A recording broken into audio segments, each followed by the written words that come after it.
Each year, Microsoft Research hosts hundreds of influential speakers from around the world, including leading scientists, renowned experts in technology, book authors, and leading academics, and makes videos of these lectures freely available.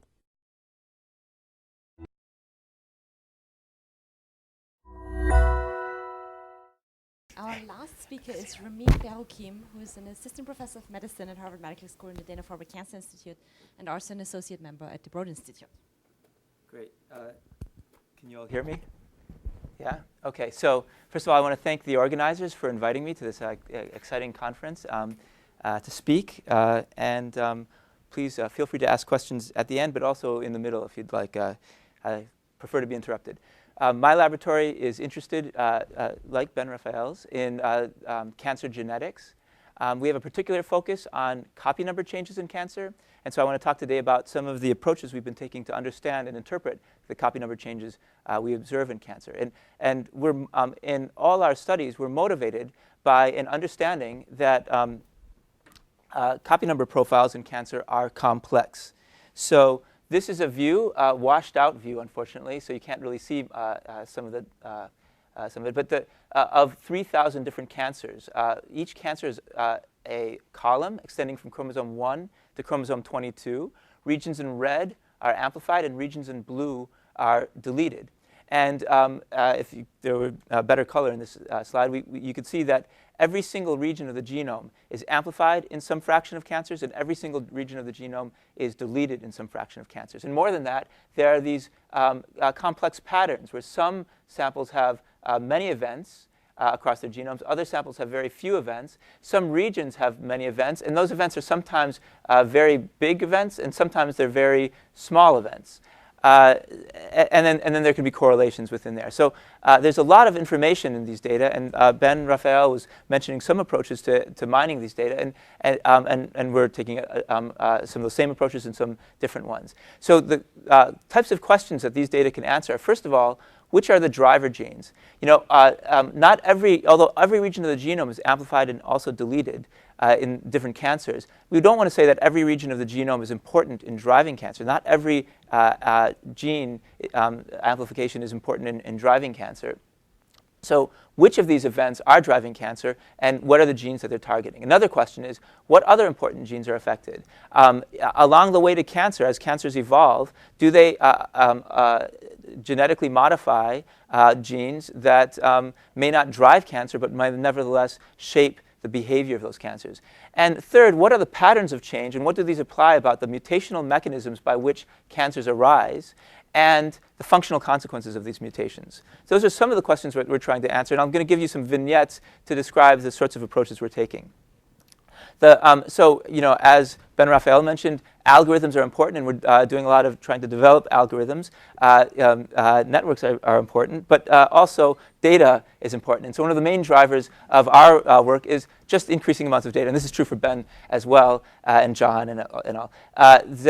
So, you know, just from TCGA, which Ben described, from April of 2010 to July of 2012, during this sort of 2-year time period, there was an explosion of cancer copy number profiles that were generated by this one project. You know, from 2,000 samples that had been profiled to over 14,000, and now it's much higher than this. So a huge amount of data is coming online. Now this includes tumors and DNA from paired normal tissue. So so these numbers, you have to divide them in half to determine the number of cancers. That's still around 7,000 cancers that have high-resolution copy number profiles that have been generated. And so these sorts of data give us a great sort of playpen to work in to try to figure out new things about cancer.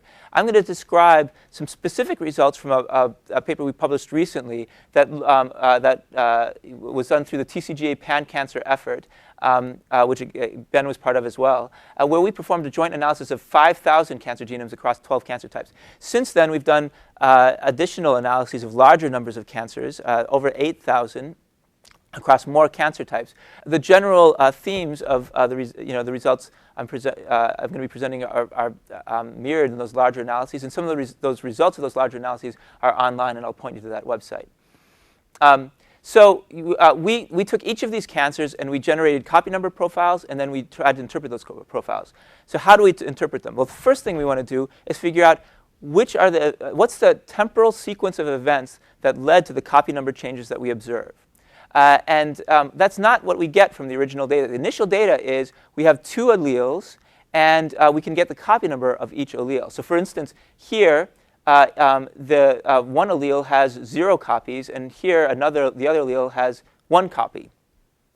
And then if you look down here, this one allele has 1 copy and the other allele has 2 copies. Turns out that, so we can get these sort of allelic copy number profiles. Turns out that they're not phased. So we don't know whether, say this is from mom and this is from dad. We don't know whether this is from mom and this is from dad, or vice versa from the initial data. So the first thing we do is we rephase these data to generate the simplest profile we can on each allele. Thinking that, using Occam's razor, essentially, that they want to have the fewest breakpoints, meaning the fewest changes are needed, fewest events are needed to explain that profile. So when we do that here, we we combine these sorts of different allelic information to get sort of a high-level changes here, and sort of where this allele is relatively unaffected. And then we can determine the most parsimonious set of events that could explain our data. And by parsimonious, I'm not only saying the minimal number of events, but also taking the events that had the maximum likelihood of occurring. And so, for instance, here we can see what we determined was that we had a deletion involving this region here, a complex deletion. So it involved this region here, another, maybe in the same event or a different event, deletion right here, and then another deletion here.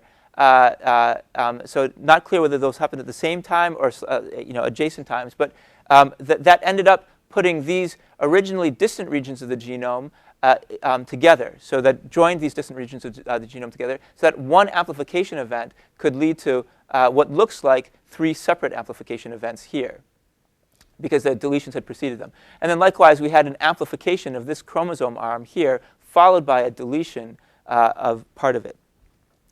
So from that sort of analysis, we can determine the most likely set of events that occurred in each sample. And across the 5,000 cancers, we identified a total of 202,000 events for a median of 39 copy number events per cancer. So now we have a database describing these 202,000 events, their locations, the number of copies of change, and their length. And so we can start to analyze those and see what patterns emerge. The first thing we saw is something that we'd seen actually previously in an analysis of 3,000 cancers we published 3 years ago, which is that the most frequent copy number events are the shortest ones. And they decrease in frequency with increasing length. With the exception of events that occupy an entire chromosome arm, exactly 1 chromosome arm, or exactly 2 chromosome arms, meaning a whole chromosome. These are much more common than you'd expect from the overall distribution, right? So the most likely explanation for this is that these events are occurring due to a different mechanism. These arm-level events are occurring due to a different mechanism from the focal events. And indeed, there are mechanisms that have been described that can explain this, right? You can have chromosomal missegregation during mitosis can lead to amplifications or deletions of whole chromosome arms, but not focal events. And whereas, breakage, fusion, bridge sorts of events might lead to more focal copy number alterations, but not changes in whole chromosomes. So there are mechanisms that have previously been identified, but what we're finding here is that these mechanisms shape the cancer genome to different extents, that the mechanisms that lead to arm-level events are much more frequent than the mechanisms that lead to focal events for events of this size. So from these sorts of, yeah, go ahead. You put the graph in the numbers that you're counting is how many events. If you were counting bases or genes or something like that, how much bigger would the arm level? Huge. That's a great point, right? So everybody in the cancer, just about everybody in the cancer field is focused on the focal events, right? Because they're focal, you can kind of interpret them. Some of them might affect one gene, and so you go, that's the gene. But it turns out that 70–80% of the altered genome is due to these arm-level events. The most frequent genetic events in cancer are arm-level copy number events. Amplifications and deletions of whole chromosomes or whole chromosome arms. Those are incredibly complex beasts that affect simultaneously up to 1,000 or more, 2,000 genes. And so, why what they're doing precisely is not well understood. And I mean, one approach to understanding that it may be to look at correlations analyses and anti-correlations analyses like Ben Raphael was describing, and I'll describe some work we've done too. But I mean, approaches to understanding those are really important and not, and I think we need a lot more work there. So this describes, something about the mechanism by which copy number events arise. And from this, then, we can look back at the view of the data. Well, we saw these stripes going across the data. Again, this is washed out. I apologize for that. But so now we can understand why we're seeing these stripes. It's a mechanistic cause that leads to an enrichment of whole, amplifications of all of 1q or all of chromosome 7. Or all of 8q, and then deletions of like all of chromosome 10 and so on. So it's so mechanism is leading this. So as we do these sorts of analyses and understand more and more about the mechanisms shaping the cancer genome and their role in shaping the cancer genome, then we can start to go beyond them and try to understand the selective pressures shaping the genome. And so, what are the driver genes? And now Ben described this, the distinction between drivers and passengers, but I'm going to reiterate it, that not every mutation in cancer drives cancer. And this is something that I think was not really well understood just 10 years ago, and now is a fundamental issue in understanding cancer genomes. And that's to say that how do cancers arise? Well, cancers arise because as cells in your body divide, they acquire mutations at random throughout the genome. Right? And most of those mutations are going to be neutral or deleterious to the cell and not lead to cancer. But occasionally, one cell may undergo a series of events that transforms it into cancer, and that's indicated by the lightning bolt. Then that cell is going to divide, and all of its daughter cells, it's going to become cancer, and all of its daughter cells will share those driver mutations along with the passenger, the neutral or deleterious passenger mutations that preceded it. So how do you distinguish between those two is a major challenge. The approach that we take is that to apply statistics. From a single sample, you can't distinguish between drivers and passengers. But every cancer requires driver events. So the driver events will tend to recur, whereas the passenger events are occurring at random. So you'll only observe them at the background rate. So we model that using GISTIC, an algorithm that we developed to interpret copy number changes in cancer, where we profile each tumor for the events that occurred. And then we sum across, for each region of the genome, we sum across all tumors to generate a score representing the combined amplitude and frequency, and amplitude of all the amplifications or deletions in that region. Then we ask, well, what would that look like? What would this profile look like if all of the events were passenger events? Well, the passenger events, in theory, could occur anywhere in the genome. With almost equal likelihood. So we simulate that by permuting the locations of each of these events around the genome at random and regenerating these G-score profiles. And that sort of gives us a distribution of G-scores that you'd observe by chance. It allows us to assign a significance threshold and apply that to the observed data to identify regions that are significantly aberrant, likely to contain genes that drive cancer. So this is what we get when you apply it to 5,000 cancer samples.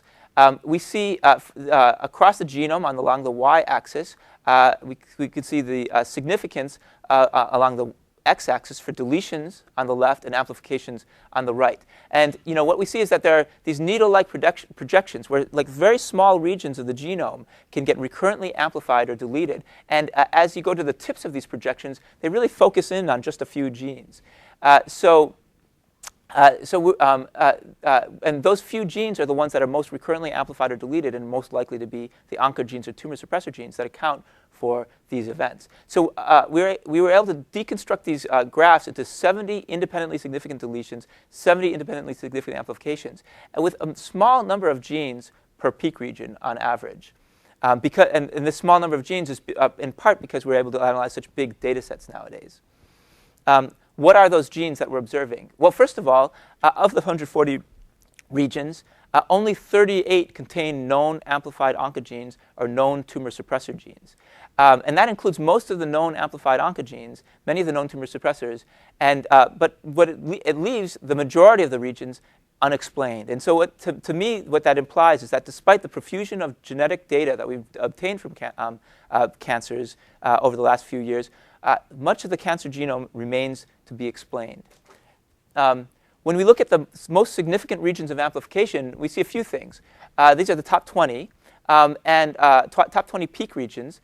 First of all, most of these regions have only 1 or 2 genes in them. So we're quite specific in identifying the genes that we think are important in cancer. The other thing we noticed is that most of these regions contain known oncogenes, and in fact contain most of the known amplified oncogenes. Cyclin D1, EGFR, MYC, ERBB2, cyclin E1, all these are sort of cardinal oncogenes in cancer. So we're also quite sensitive. So we're both specific and sensitive. And that indicates to me that for the regions where we don't know the target, what the oncogene is, we have a good chance of finding it. Right? So for instance, here, the regions in red don't contain known oncogenes. This region contains 2 genes. One of those is TERK. TERK is the substrate for TERT, which is the known oncogene that's the single gene in this amplification peak here.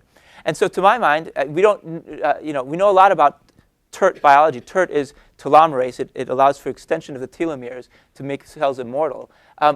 We know a lot about its biology. No one has shown that TERK, its substrate, is an oncogene, but to my mind, this suggests that we should look at that.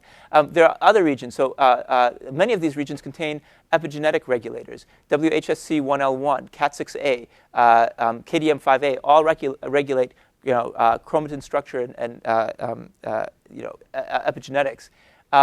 And we're finding that among the regions without known oncogenes, epigenetic regulators are enriched. And so again, that suggests some interesting targets to pursue as potential oncogenes. Yeah? How do you define the gene counts within each region? For example, MYC is co-located with microRNAs as well. So how do you define numbers? So we have I described the GISTIC algorithm in one slide, which is a shame because it's like 10,000 lines of code.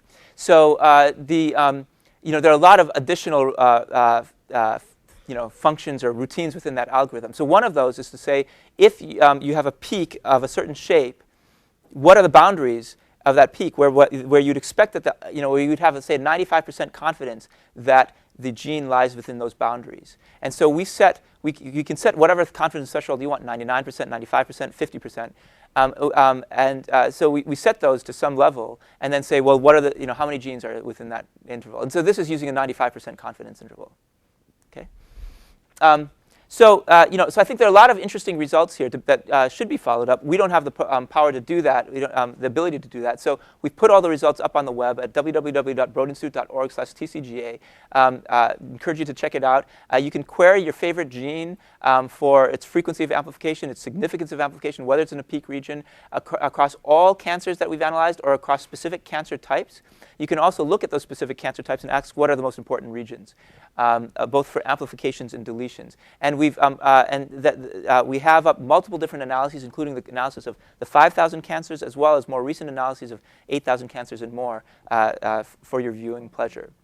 So just want to mention, if I have time, a couple minutes left, some other things we're noting about the results. One is that I described the amplifications analysis, which I think is quite good. The deletions analysis has some weird things going on. One weird thing is that the deletions tend to contain the largest genes in the genome. So among the top 20 largest genes in the genome, measured by the amount of DNA they consume, 12 are among the most significantly deleted regions of the genome. And that's much greater than what you expect from random chance. You'd expect that one gene would be. About 5% of all genes are in these top 20, in our deletion peaks.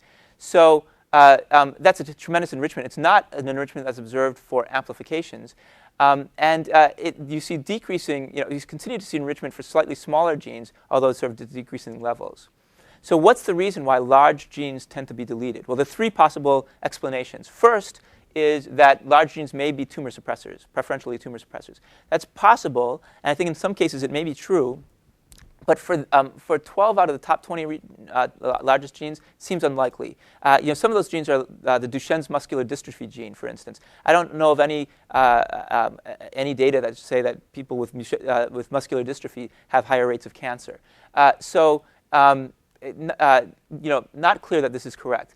It's possible that large genes tend to lie in fragile sites, which are more prone to breakage for mechanistic reasons, and therefore more often deleted than the genome-wide average. I think that is true, and other folks have argued for it, and I think that's the case for many large genes. A third possibility is that large genes are just not essential, that if you have a deletion that affects a large gene, it's less deleterious to the cell than deletions in other regions, and so therefore we see a buildup of deletions in regions containing large genes relative to other regions in the genome.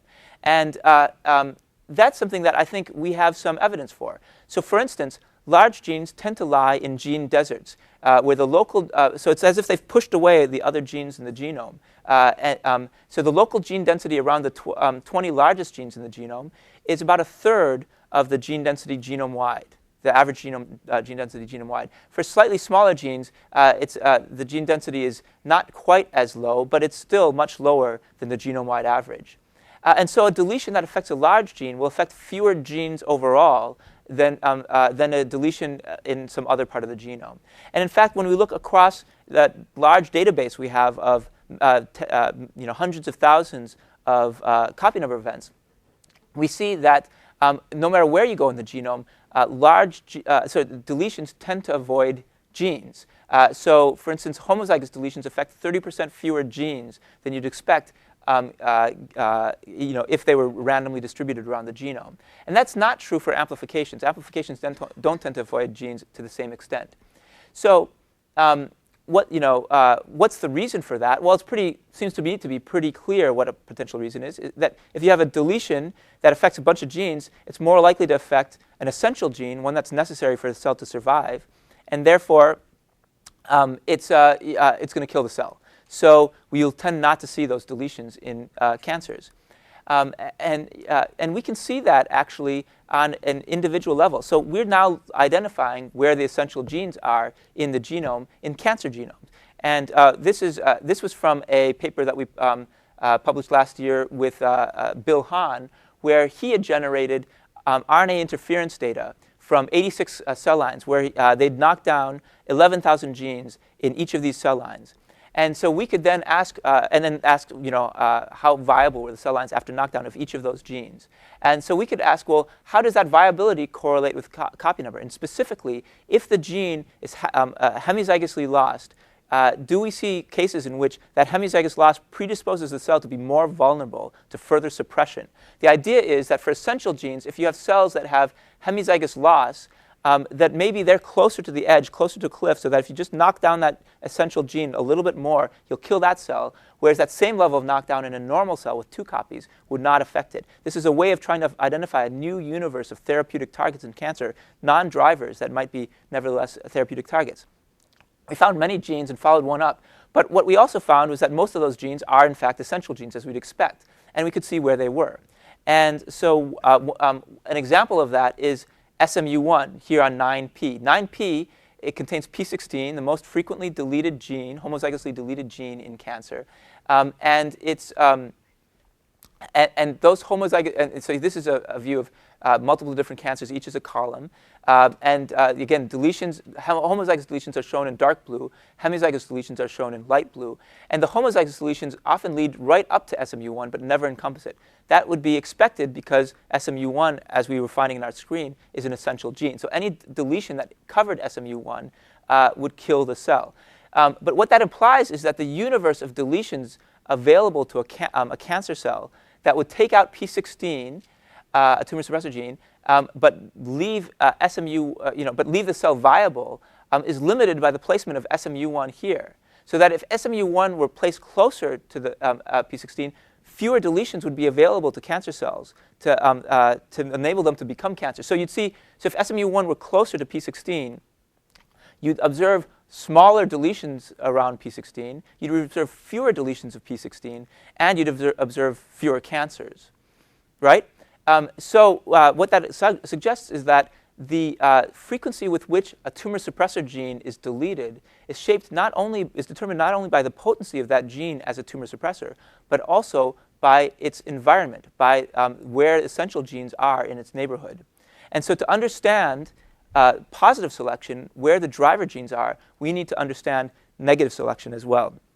And that's an area in which we're trying to develop our algorithms to simultaneously determine what the forces of negative and positive selection shaping the genome.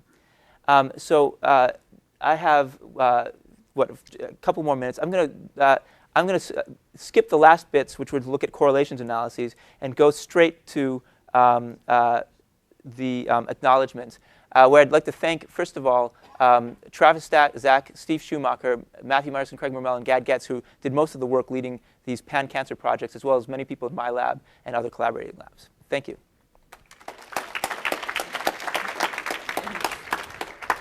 All right, we have a couple of questions.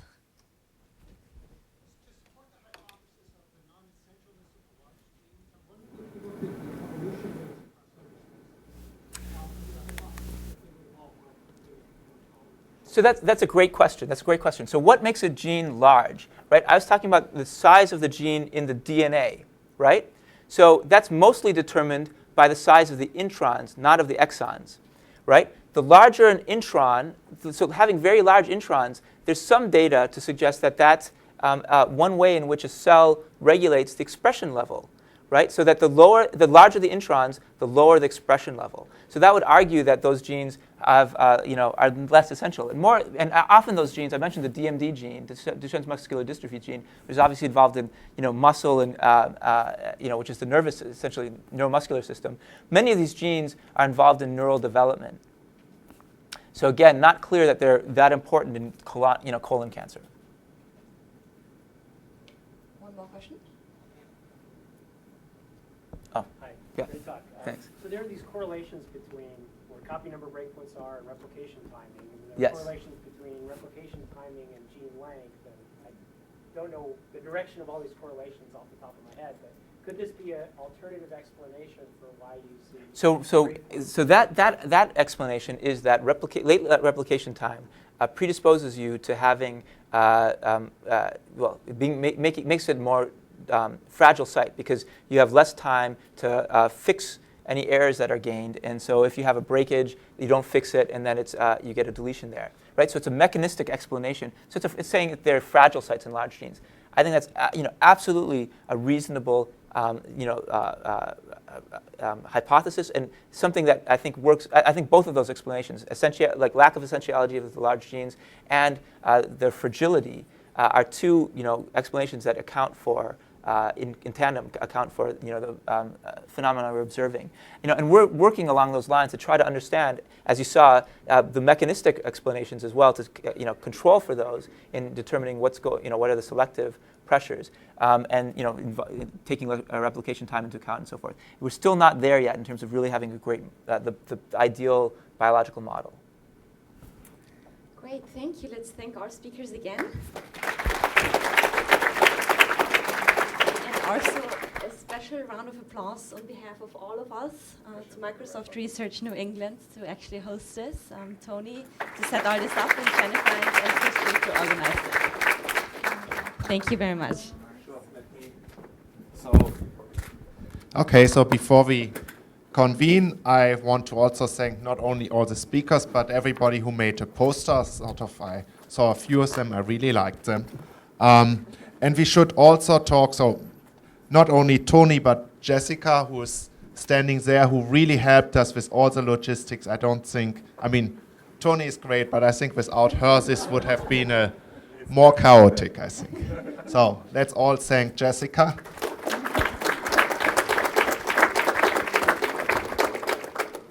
Okay, and so also thanks all of you for coming.